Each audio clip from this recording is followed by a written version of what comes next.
Bien, muy buenas noches. Entonces, ya de manera oficial, estamos empezando el curso Estadística no paramétrica, el cual, pues obviamente tendrá un enfoque práctico y esperando que los participantes puedan hacer llegar, bien sea una base de datos que estén trabajando en el momento o de los temas afines en los que les toca estar laborando o participando en su vida cotidiana.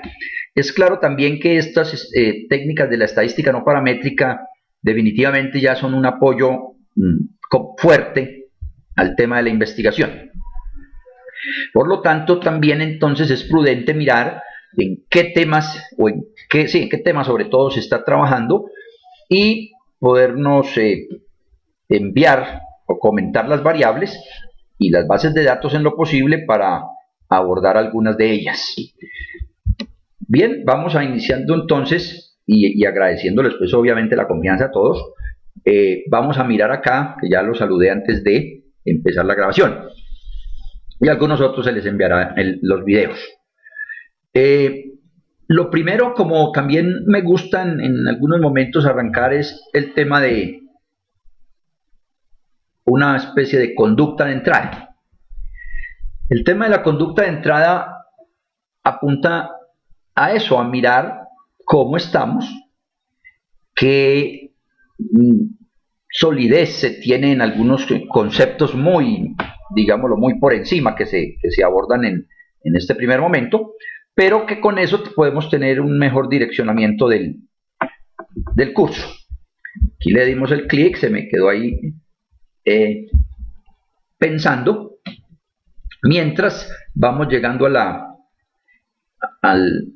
se mueve la diapositiva, planteo una de las opciones que tenemos como interrogante, y es que aquí ya la tenemos en pantalla, ya la deben estar observando. Recuerden que el 1 equivale a un sí, estamos bien, o estamos escuchando, vemos, el 2 no, y ya cuando hay preguntas hemos jocosamente mencionado hasta un 3, y a veces no tenemos ni idea, pero bueno.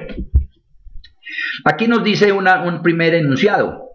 ¿En qué caso se recomienda utilizar técnicas no paramétricas? ¿Qué podemos reflexionar en ese asunto? En aras de también optimizar tiempos, puedo leer o mencionar algún otro ítem de estos que se plantean ahí y se pueden contestar en desorden. Aunque ya aquí tengo un aporte, cuando no siguen una distribución normal, eso es correcto. Ahora que si eso lo hilamos con el otro interrogante, que uno los tengo como enunciados y otros los puse como pregunta, siempre que n sea mayor de 30 se debe trabajar con la estadística paramétrica.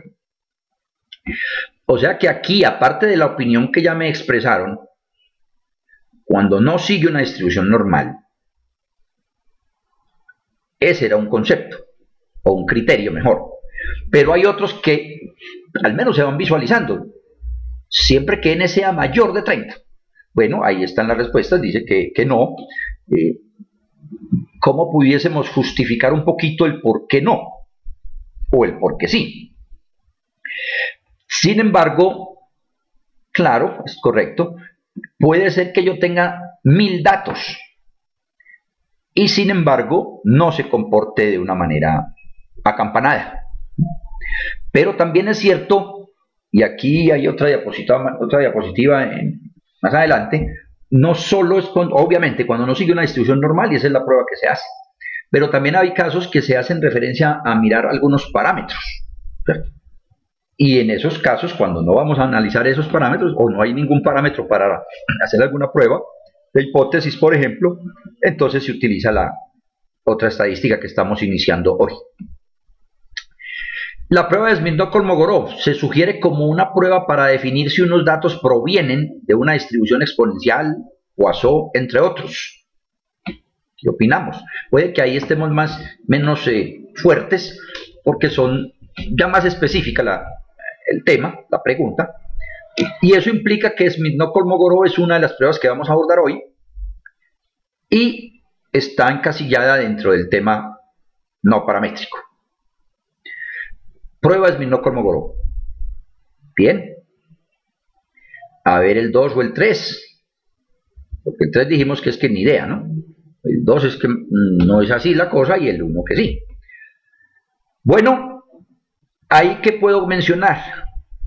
Efectivamente, buenas noches, Jairo. Justo que estés por acá. Ya habíamos iniciado porque hay otros compañeros que van a recibir son los videos. Buenas noches. Ahí estamos entrando en la conducta de entrada inicialmente. Muy bien. Bueno, a ver, yo organizo acá un poco. La prueba de Smith, ¿no? Jairo, ¿está escuchándonos bien? Y observa toda la pantalla. Muy bien. Jesús, ¿cómo está ya el sonido?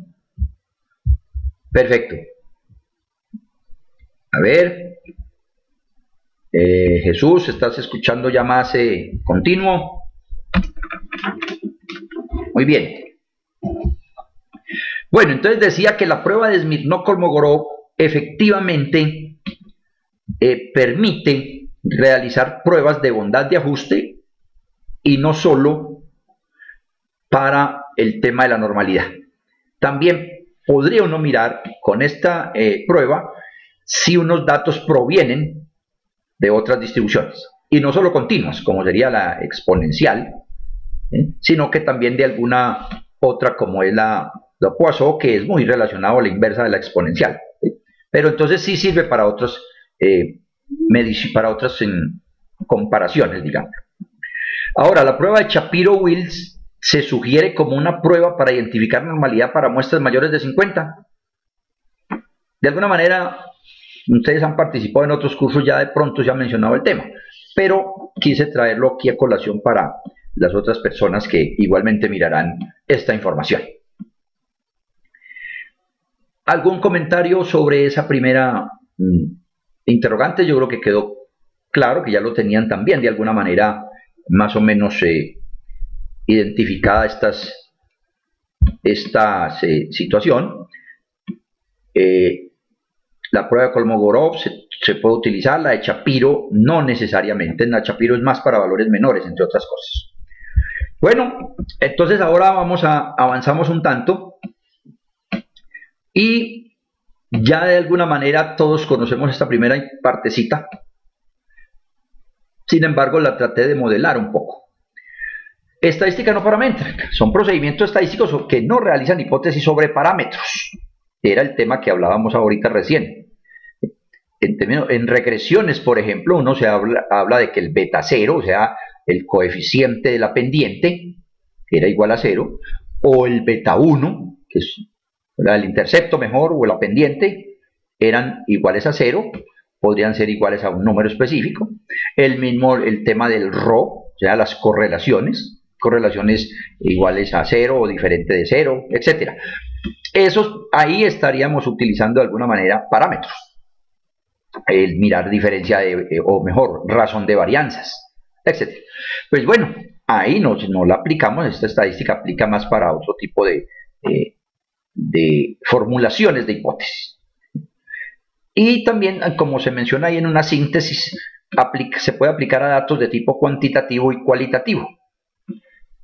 Lo que no permite la otra estadística, que fundamentalmente trabaja con la diferencia de promedios o las varianzas, etc.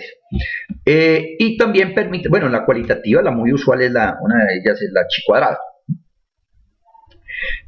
Y también es cierto que definitivamente si tenemos muestras pequeñas, bajas, casi le pongo el interrogante, pero bien, son muestras bajas, se habla mucho en muestras de menores de 20, en este caso, y ahí básicamente estaríamos casi que obligados a trabajar con esta estadística.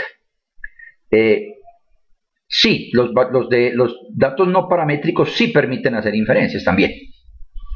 De hecho, nosotros también seleccionamos muestras aleatorias y una inferencia es de alguna manera pues tomar una decisión sobre una prueba de hipótesis con una determinada confiabilidad. Y igual hay mucho procedimiento en determinadas áreas de la salud química y estos, que nos permiten inferir a partir de muestras pequeñas, porque también la población o puede ser pequeña en sí misma una población, o de alguna manera yo vería que también pueden ser algunas cosas como lotes que pueden ser homogéneos por sí mismos. Entonces podría pensarse en trabajar con estadística no paramétrica, y permite hacer ese tipo de generalizaciones también. Avanzando un tantico, ya habíamos de pronto conversado de este tema en cuanto a uno de los videos promocionales que se hizo, solamente también la modelé un poco. ¿Qué la modelé? Porque ya a veces, o mejor, todavía leo en mucho documento la situación de que una ventaja es que con las no paramétricas los cálculos son más fáciles. Y yo digo, sí, está bien, son más fáciles, pero es que el tema ya ahora no es de ese tenor, como se dice, porque es que ya definitivamente son los software los que nos ayudan a hacer. Entonces, para mí, el tema de que obviamente manual es mucho más fácil mirar cuál es el orden en una serie de valores, cuál es el primero, el segundo, el tercero, luego hacer restas, etcétera, que coger un valor, elevarlo al cuadrado, etcétera, etcétera.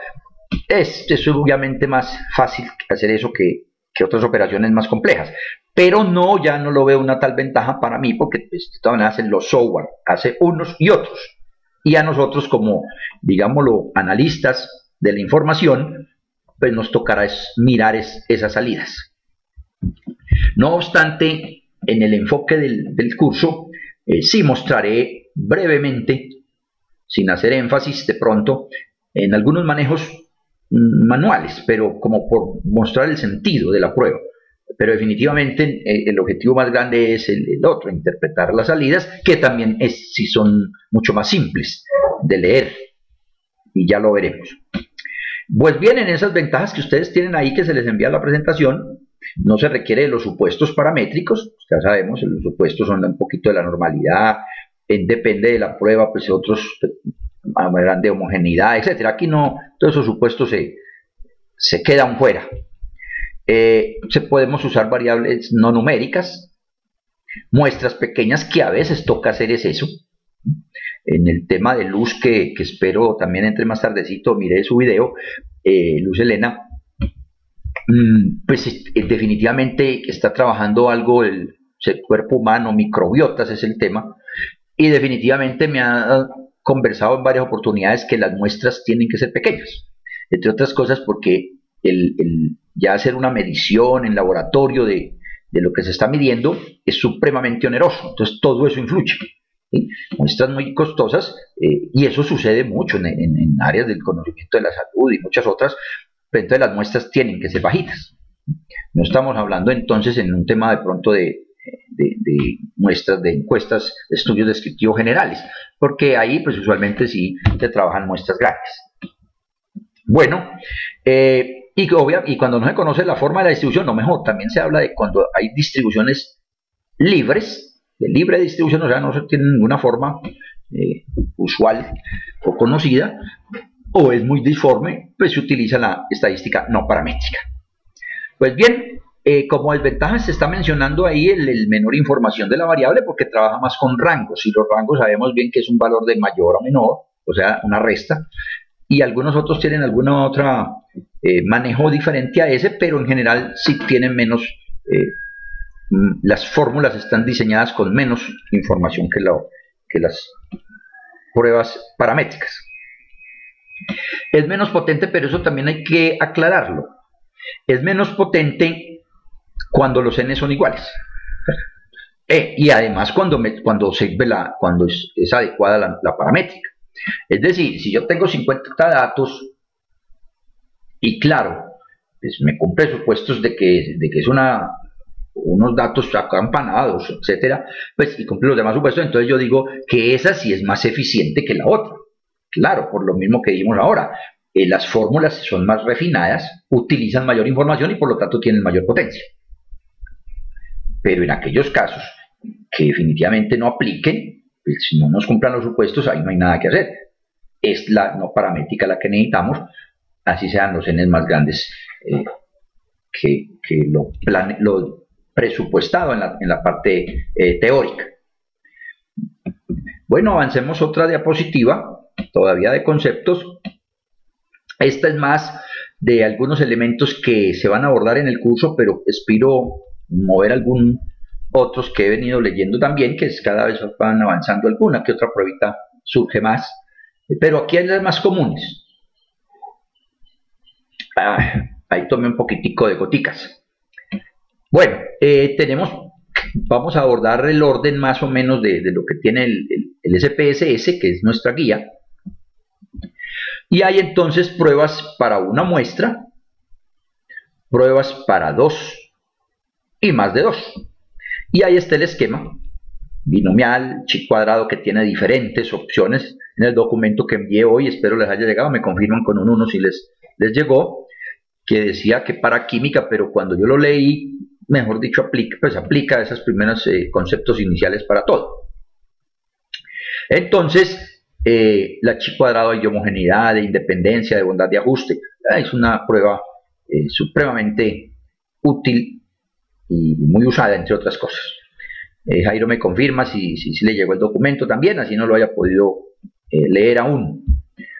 El de rachas, que ya también se ha podido mencionar en otros de los cursos, y es el tema de mirar aleatoriedad. Smirnov-Kolmogorov lo estamos abordando hoy, lo mismo que Shapiro-Wishart. Y ahí están las otras, mediana, Uderman-Whitney, otras rachas para 2, Wilcoxon, McNemar, Spearman, etc. Ahí están en pantallita y no hay que leer todo lo que se ve ahí. Pues bien, ahora entonces vamos a entrar al tema de la prueba de Smirnov-Kolmogorov. No obstante, voy a dejar este primer videito hasta acá, como una ilustración para las personas que lo vayan a mirar, y luego entramos nosotros con la de Smirnov-Kolmogorov. Entonces,